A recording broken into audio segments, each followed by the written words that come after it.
Guys ನಮಸ್ತೆ. ಇವತ್ತು ನಾನು ಬ್ಲಾಗ್ ಮಾಡ್ತಾ ಇದ್ದೀನಿ. Sunday special green biryani. ಆ ಹೆಸರು ಕೇಳೋದಕ್ಕೇನೆ ಎಷ್ಟೊಂದು ಮಜವಾಗಿದೆ, ಸ್ವಾದವಾಗಿದೆ ಅಲ್ಲ, ಕರೆಕ್ಟ್. ಹಾಗೆ ಈ ಬಿರಿಯಾನಿನ ನೀವು ಮನೆಯಲ್ಲಿ ಆಗಲಿ, ನಿಮ್ಮ ತಾಯಿ ಕೈಲಿ ಆಗಲಿ, ಈಗ ರಿಲೇಟಿವ್ಸ್ ಮನೆಯಲ್ಲಾಗಲಿ, ಅಥವಾ ನೀವು ಇಂಡಿಪೆಂಡೆಂಟ್ ಆಗಿ ಏನಾರ ಬ್ಯಾಚುಲರ್ಸ್ ಇರ್ತಾರೆ ಹಾಸ್ಟೆಲಲ್ಲಿ ಆಗಲಿ, ಅಥವಾ ರೂಮ್ಗಳಲ್ಲಿ ಮಾಡ್ಕೊಂಡು ಸಂಡೇ ಟೈಮಲ್ಲಿ ತಿಂದು ಆ ಬಿರಿಯಾನಿ ನೀವು ಒಂದು ಸಲ ನೀವು ಮಾಡ್ಕೊಂಡ ರೆಸಿಪಿಗಳನ್ನ ಹೇಳ್ತೀನಿ. ಆ ಏನೇನು ಸ್ಟೆಪ್ ಬೈ ಸ್ಟೆಪ್ ಇನ್ಫಾರ್ಮೇಷನ್ನು ಕೊಡ್ತೀನಿ. ವಿಡಿಯೋ ಮಾತ್ರ ಸ್ಕಿಪ್ ಮಾಡಿಬಿಡಿ. ನೀವು ಒಂದು ಸಲ ತಿಂದ್ಬಿಟ್ರೆ ಕಳೆದೋಗ್ತೀರಾ. ಆ ಥರ ಇದೆ ಬಿರಿಯಾನಿ. ಬನ್ನಿ, ಲೆಟ್ಸ್ ಗೋ. ಯಾವ ಥರ ಇದೆ, ಏನೇನು ಇಂಗ್ರೀಡಿಯೆಂಟ್ಸ್ ಬೇಕು ಅಂತ ಹೇಳ್ತೀನಿ, ಬನ್ನಿ ನೋಡ್ಕೊಂಡು. ಸಂಡೇ ಸ್ಪೆಷಲ್ ಗ್ರೀನ್ ಬಿರಿಯಾನಿಗೆ ಏನೇನು ಬೇಕು ಇಂಗ್ರೀಡಿಯೆಂಟ್ಸ್ ಅಂತ ಹೇಳ್ತೀನಿ. ಇಲ್ಲಿ ಕಾಣ್ತಿರೋ ಇಂಗ್ರೀಡಿಯೆಂಟ್ಸ್ ಎಲ್ಲ ಬೇಕೇ ಬೇಕು ಸಂಡೇ ಸ್ಪೆಷಲ್ ಬಿರಿಯಾನಿಗೆ. ಫಸ್ಟು ಈರುಳ್ಳಿ ಮನೇಲಿ ಇದ್ದೇ ಇರುತ್ತೆ. ಒಂದು 8-10 ಈರುಳ್ಳಿ ಹಿಂಗೆ ಉದ್ದುದ್ದಾಗಿ ಕುಯ್ಕೊಂಡು, ಹಾಗೇನೆ ಸ್ವಲ್ಪ ಟೊಮೊಟೊನ ಹಿಂಗೆ ಚಿಕ್ಕದಾಗಿ ಕುಯ್ಕೊಂಡು, ಇದು ಕೊತ್ತಂಬರಿ, ಮೆಂತೆ, ಪುದೀನ ಮಿಕ್ಸ್ ಮಾಡಿ ಕಟ್ ಮಾಡ್ಕೊಂಡಿರೋದು. ಹಾಗೆ ಇದು ಮೊಸರು ಗೊಜ್ಜಿಗೆ ಸ್ವಲ್ಪ ಹಂಗೆ ಈರುಳ್ಳಿ ಇರುತ್ತಲ್ಲ, ಹಾಗೆ ಈರುಳ್ಳಿನ ಹಾಗೆ ಟೊಮೊಟೊನ ಕಟ್ ಮಾಡಿ ಇಟ್ಕೊಂಡಿದೀವಿ. ಹಾಗೆ ಇದು ಮೇಯ್ನು ಗೈಸ್, ಇಲ್ಲಿ ಹೇಳ್ತೀನಿ ಕೇಳಿ, ಇದು ಮೇಯ್ನ್ ಇಂಗ್ರೀಡಿಯೆಂಟ್ಸ್. ನೀವು ಮಸಾಲೆಗೆ ಈ ಟೇಸ್ಟ್, ಈ ಮಸಾಲೆ ನೀವು ಬಿರಿಯಾನಿಗೆ ರೆಡಿ ಮಾಡಿದ್ರೆ ಇದ್ರೆ ಬಿರಿಯಾನಿ ಟೇಸ್ಟ್ ಬರಲ್ಲ. ಏನೇನ್ ಬೇಕು ಅಂತ ಹೇಳ್ತೀನಿ, ಕೇಳಿಸ್ಕೊಳ್ಳಿ ಗಾಯ್ಸ್. ನೋಡಿ, ಇದು ಒಂದು ಕಟ್ಟು ಕೊತ್ತಂಬರಿ ಸೊಪ್ಪು ಬೇಕಂತೆ. ಹಾಗೆ ಇಲ್ಲಿ ಬಂದು ಹೇಳ್ತೀನಿ, ಒಂದು ಈರುಳ್ಳಿ ತಗೊಳ್ಳಿ, ಹಾಗೇನೆ ಅದನ್ನ ಚಿಕ್ಕದಾಗಿ ಕಟ್ ಮಾಡ್ಕೊಳ್ಳಿ. ಹಾಗೆ ಇಲ್ಲೇನು ಹೇಳಿದು, ಇದು ಶುಂಠಿ ಅದೊಂದು ಅರ್ಧ ಇಡಿ ಶುಂಠಿ ಸ್ಲೈಸಾಗಿ ಕಟ್ ಮಾಡ್ಕೊಂಡು, ಹಾಗೇನೆ ಒಂದು ಇಡೀ ಬೆಳ್ಳುಳ್ಳಿ, ಹಾಗೆ ಧನಿಯಾ ಕಾಳು ಇದೊಂದು 2 ಸ್ಪೂನು, ಹಾಗೆ ಒಂದು 8-10 ಮೆಣಸಿನ್ಕಾಯಿ ಹಾಕೊಳ್ಳಿ. ಗಾಯ್ಸ್ ಇದು ನೋಡಿ, ಇದು ಚಕ್ಕೆ ಒಂದು 3 ಇಂಚ್ ಚಕ್ಕೆನ ಹಿಂಗೆ ಪೀಸ್ ಮಾಡಿ ಇಟ್ಕೊಳ್ಳಿ. ಹಂಗೆ ಒಂದು 8-10 ಲವಂಗ, ಹಾಗೆ ಇದು ಚಿಕ್ಕದಾದಂತ ಒಂದು ಪೀಸ್ ಅನಾನಸ್ಸು, ಹಾಗೆ ಇದು ಮರಾಠಿ ಮಗು ಇದೊಂದು 4-5. ಹಾಗೆ ಇಲ್ಲಿ ಬಂದು ಹೇಳ್ತೀನಿ, ಇದು ಜಾಯಿ ಪತ್ರೆ ಅಂದ್ರೆ ಕೆಂಪಗಿದೆಯಲ್ಲ, ಅದೊಂದು ಸ್ವಲ್ಪ ಜಾಯಿ ಪತ್ರೆ ತಗೊಳ್ಳಿ. ಹಾಗೇನೆ ಇದು ಏಲಕ್ಕಿ, ಇಲ್ಲಿದೆ ಏಲಕ್ಕಿ ತಗೊಳ್ಳಿ. ಹಾಗೇನೆ ಇದು ಜಾಯ್ಕಾಯಿ. ಇಷ್ಟು ಇಂಗ್ರೀಡಿಯೆಂಟ್ಸ್ ನೀವು ಬಿರಿಯಾನಿಗೆ ಮಾಡ್ಕೊಂಡ್ಬಿಟ್ರೆ ಬಿರಿಯಾನಿ ತಿಂತಾ ಇದ್ರೆ ಹಂಗೆ ಸೂಪರ್ ಆಗಿರುತ್ತೆ ಬಿರಿಯಾನಿ ಇಂಗ್ರೀಡಿಯೆಂಟ್ಸ್ ಇವೆಲ್ಲ. ಇದನ್ನ ರುಬ್ಕೊಂಡು, ಹಾಗೆ ಬಿರಿಯಾನಿ ಯಾವ ತರ ಮಾಡೋದಂತ ಹೇಳ್ತೀವಿ. 1/4 kg ಚಿಕನ್ ಇದೆ, ಅದನ್ನ ಸ್ವಲ್ಪ ನೀಟಾಗಿ ತೊಳ್ಕೊಂಡು ಇಟ್ಕೋಬೇಕು. ಹಾಗೇನೆ ಇಲ್ಲಿ ಗಾಯ್ಸ್, ಇದು ಅಕ್ಕಿನ ಚೆನ್ನಾಗಿ ತೊಳೆದು ಅರ್ಧ ಗಂಟೆ ಹಾಗೆ ನೀರನ್ನು ನೆನೆಸ್ಬೇಕು. ಆನ್ ಮಾಡ್ಕೊಂಡು ಅದನ್ನ ಕುಕ್ಕರ್ ಇಟ್ಕೊಂಡು ಅದಕ್ಕೆ 2 ಸೌಟು ಎಣ್ಣೆನ ಹಾಕಿ. ನೋಡಿ ಎಣ್ಣೆ ಹೆಂಗಿದೆ. ನಂತರ ನೋಡಿ, ಇದು ಪಲಾವ್ ಎಲೆ ಹಾಗೆ ಸೋಂಪುನ ಸ್ವಲ್ಪ 1 ಸ್ಪೂನ್ ಸೋಂಪು, ಹಾಗೆ ಒಂದು 4 ಪಲಾವ್ ಎಲೆ ಹಾಕ್ಬಿಟ್ಟು ಎಣ್ಣೆಲಿ ಸ್ವಲ್ಪ ಪಲಾವ್ ಎಲೆನು ಮತ್ತೆ ಸೋಂಪು ರೋಸ್ಟ್ ಆಗ್ಬೇಕು. ರೋಸ್ಟ್ ಆದ್ಮೇಲೆ ನಾವು ಕಟ್ ಮಾಡ್ಕೊಂಡಿದ್ದ ಈರುಳ್ಳಿ ಅದನ್ನ ಹಾಕೋಬೇಕು. ನೋಡಿ,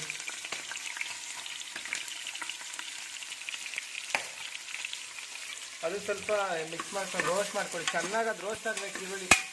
ಗೈಸ್ ನೋಡಿ, ಈರುಳ್ಳಿ ಸ್ವಲ್ಪ ರೋಸ್ಟ್ ಚೆನ್ನಾಗಿ ಆಗಿದೆ. ಇದು ರೋಸ್ಟ್ ಆದ್ಮೇಲೆ ಸ್ವಲ್ಪ ಕೊತ್ತಂಬರಿ ಸೊಪ್ಪೆಲ್ಲ ಕಟ್ ಮಾಡಿ ಇಟ್ಕೊಂಡಿರ್ತೀವಲ್ಲ ಅದನ್ನ ಹಾಕೋಬೇಕು. ಬನ್ನಿ ತೋರಿಸ್ತೀನಿ. ಇದು ಕೊತ್ತಂಬರಿ ಪುದೀನ ನೋಡಿ, ಇದನ್ನ ಹಾಕೊಂಡು ಸ್ವಲ್ಪ ಹಾಗೇನೆ ಮಿಕ್ಸ್ ಮಾಡ್ಕೊಳ್ಳಿ. ಮಿಕ್ಸ್ ಆದ್ಮೇಲೆ ನೋಡಿ, ಇದು ಕೊತ್ತಂಬರಿ ಸೊಪ್ಪು ಮೆಂತೆ ಎಲ್ಲ ರೋಸ್ಟ್ ಮಾಡ್ಕೊಂಡಿದ್ದೆ. ಆಮೇಲೆ ಟೊಮೊಟೊ ಹಾಕೊಳ್ಳಿ. ಟೊಮೊಟೊ ಸ್ವಲ್ಪ ಹಾಗೆ ರೋಸ್ಟ್ ಮಾಡ್ಕೊಳ್ಳಿ.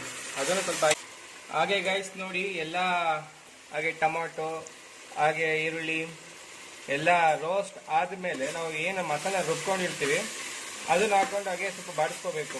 ಬನ್ನಿ ಹಾಕೋಣ ಮಸಾಲೆ.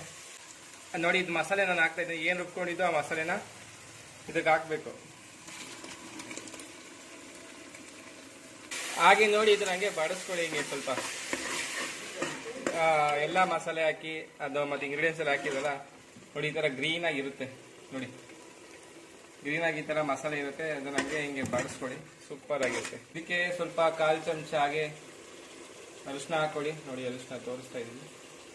ಹಾಗೇನೆ ಸ್ವಲ್ಪ ರುಚಿಗೆ ತಕ್ಕಷ್ಟು ಉಪ್ಪು, ಹಾಗೆ ಎಲ್ಲ ಹಂಗೇನೆ ಮಿಕ್ಸ್ ಮಾಡ್ಕೊಳ್ಳಿ. ಏನು ಹಾಕಿರುತ್ತೆ ಅರಿಶಿನ 1/4 ಚಮಚ, ಹಾಗೆ ಒಂದು ಸ್ವಲ್ಪ ಉಪ್ಪು, ರುಚಿಗೆ ತಕ್ಕಷ್ಟು ಎಲ್ಲ ಸ್ವಲ್ಪ ಬೇಯಬೇಕು ಚೆನ್ನಾಗಿ. ಗಾಯ್ಸ್, ಇದು ಚೆನ್ನಾಗಿ ರೋಸ್ಟ್ ಆದ್ಮೇಲೆ ಒಂದು ಚಿಕ್ಕ ಕಪ್ಪಷ್ಟು ಮೊಸರು, ನೋಡಿ ಇಲ್ಲಿ ಮೊಸರು ಹಾಕ್ಬಿಡಿ. ಚಿಕ್ಕ ಕಪ್ಪಷ್ಟು ಮೊಸರು.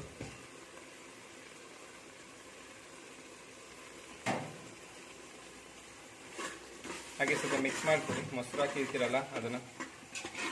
ಮಸಾಲೆ ಎಲ್ಲ ಚೆನ್ನಾಗಿ ರೋಸ್ಟ್ ಆದ್ಮೇಲೆ ನಾವೇನ್ ತೊಳೆದು ಇಟ್ಕೊಂಡಿರ್ತೀವಿ ಆ ಚಿಕನ್ ಹಾಕೋಬೇಕು.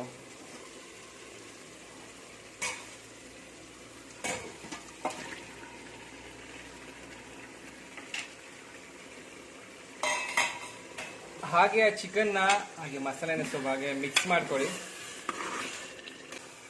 ಗೈಸ್. ನೋಡಿ ನೋಡೋಕ್ಕೆ ಹೆಂಗಿದೆ ಚಿಕನ್ ಬಿರಿಯಾನಿ ಮಸಾಲೆ ಆಗಿ ಚಿಕನ್ ಸೂಪರ್ ಆಗಿದೆ ಅಲ್ಲ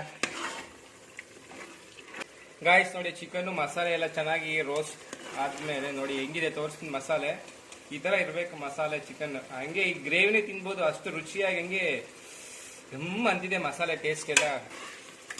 ಇದಕ್ಕೆ ಸ್ವಲ್ಪ ಈಗ ನೀರು ಹಾಕ್ತಾ ಇದೀವಿ. ನೀರು ಎಷ್ಟು ಹಾಕೋಬೇಕಂದ್ರೆ ನೀವು ಎಷ್ಟು ಅಕ್ಕಿನ ತಗೊಂಡಿರ್ತೀರಾ ಅದ್ರ 2ರಷ್ಟು ನೀರು ಹಾಕೋಬೇಕು ಇದಕ್ಕೆ. ಬನ್ನಿ ತೋರಿಸ್ತೀನಿ ಯಾವ ತರ ಹಾಕೋಬೇಕು ಅಂತ. ನೋಡಿ ಈಗ ನೀರು ಕುದಿ ಬಂದ ಮೇಲೆ ಇದು ಏನ್ ತೊಳೆದಿಟ್ಕೊಂಡಿರ್ತೀವಿ ಅಕ್ಕಿನ ಇದಕ್ಕೆ ಹಾಕೋಬೇಕು. ನಾವು ನೀರು ಕುದಿ ಬಂದ್ಮೇಲೆ ಚೆನ್ನಾಗಿ ತದನಂತರ ಇದನ್ನ ನಾವು ಏನ್ ಹಿಡ್ಕೊಂಡಿರ್ತೀವಿ ಅಕ್ಕಿನ ಹಾಕೋಬೇಕು. ನೋಡಿ ಇಷ್ಟೇ. ಈಗ ಮಿಕ್ಸ್ ಮಾಡಿ ಒಂದು 15-20 ನಿಮಿಷ ಅದು ಬೇಯಕ್ಕೆ ಬಿಟ್ಬಿಟ್ರೆ 20 ನಿಮಿಷದಲ್ಲೇ ಬಿರಿಯಾನಿ ರೆಡಿ. ಅದು ಟೇಸ್ಟ್ ಹೇಗಿರುತ್ತೆ ಅಂತ ಆದ್ಮೇಲೆ ಹೇಳ್ತೀನಿ ನಿಮಗೆ ಯಾವ ತರ ಟೇಸ್ಟ್ ಇರುತ್ತೆ ಅಂತ. ನೋಡಿ ಬಿರಿಯಾನಿ ಆಗ್ಲೇ ರೆಡಿ ಆಗಿದೆ. ಈಗ ತಟ್ಟೆಗೆ ಹಾಕೊಂಡು ಹಂಗೆ ಮಜ್ವಾಗಿ ಹಂಗೆ ಬಾರಿಸ್ತಾ ಇರೋದು ಹೆಂಗಿದೆ ಅಂತ ರುಚಿ ಟೇಸ್ಟ್ ಹೇಳ್ತೀನಿ ಬನ್ನಿ. ನೋಡಿ ಆಗ್ಲೇ ತಟ್ಟೆಗೆ ಹಾಕೊಂಡು ಚಿಕನ್ ಬಿರಿಯಾನಿ ಬಂದಿನಿ. ಆಗ್ಲೇ ರೆಡಿ ಆಗಿಬಿಟ್ಟಿದೆ ಚಿಕನ್ ಬಿರಿಯಾನಿ. ಹಾಗೆ ಚಿಕನ್ ಕುರ್ಮಾ, ಸೈಡ್ಸಿಗೆ ನಿಂಬೆಹಣ್ಣು, ಸೌತೆಕಾಯಿ, ಮೊಸರು ಗೊಜ್ಜು. ಹಾಗೆ ಇದನ್ನ ತಿಂತ ಹೇಗಿದೆ ಅಂತ ಮಜ್ವಾಗಿ ಹಾಗೆ ಮಜಬೂತಾಗಿ ಹೇಳ್ತೀನಿ ಬನ್ನಿ ನೋಡಿ.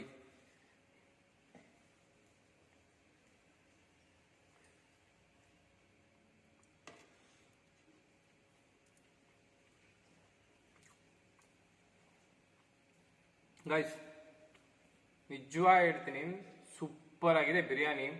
ನಿಮ್ಮ ಮನೇಲೂ ಇದೇ ರೀತಿ ಟೈಮ್ ಫ್ರೀ ಇದ್ದಾಗ ಮಾಡ್ಕೊಂಡು ತಿನ್ನಿ. ಈ ಟೇಸ್ಟ್ನ ಮತ್ತೆ ನೀವು ಕೇಳಿದಿರ ನನ್ನ ರೆಸಿಪಿ, ಬೇರೆ ರೆಸಿಪಿ ಇದ್ರೆ ಎಕ್ಸ್ಟ್ರಾ ಹೇಳಿ ಅಂತ. ಓಕೆ, ಹಾಗೆ ಹೇಳಿದ ವಿಡಿಯೋನ ಇಲ್ಲಿ ಏನು ಮಾಡ್ತೇನೆ. ಹಾಗೆ ನನ್ನ ಚಾನಲ್ನ ಸಬ್ಸ್ಕ್ರೈಬ್ ಮಾಡ್ಕೊಳ್ಳಿ, ಹಾಗೆ ಬೆಲ್ ಐಕಾನ್ ಒತ್ತಿ ಶೇರ್ ಮಾಡಿ. ಈ ನನ್ನ ಚಿಕ್ಕ ಪುಟಾಣಿ ಬ್ಲಾಗ್ನ ಬೆಳೆಸಿ ಅಂತ ಕೇಳ್ಕೊಳ್ತಾ ಈ ವಿಡಿಯೋನ ಎಂಡ್ ಮಾಡ್ತಾ ಇದ್ದೀನಿ. Bye guys.